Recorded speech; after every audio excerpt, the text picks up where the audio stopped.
Welcome to the Slop Temple. We pray this video helps. You start by confirming Pixel or SDK fires correctly.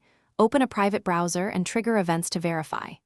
Once done, create audience segments based on page visits, product views, and cart abandonment so you can target behavior, not guesswork. Make sure conversion events are named consistently across platforms. This lets you compare results later. As you finish, label audiences clearly and set reasonable retention windows like 7, 14, or 30 days so your campaigns reach users while intent is still fresh.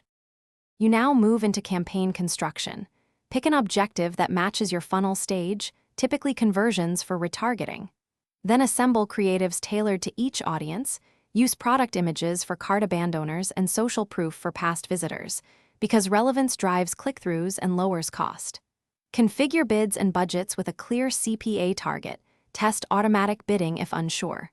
Once set, apply frequency caps and day parting to avoid ad fatigue, and make sure ads rotate evenly so performance signals stay. You finish by monitoring KPIs daily at first, then weekly.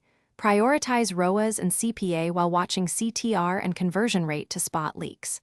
Once campaigns prove profitable, scale by expanding look-back windows, increasing budgets, or broadening audiences incrementally. If performance stalls, a /B test add copy, creatives, and landing pages to find incremental gains. If things go wrong, check the pixel for duplicate fires or missing events, and immediately resolve audience overlap or policy disapprovals so your Thanks for watching. Consider subscribing if we helped you.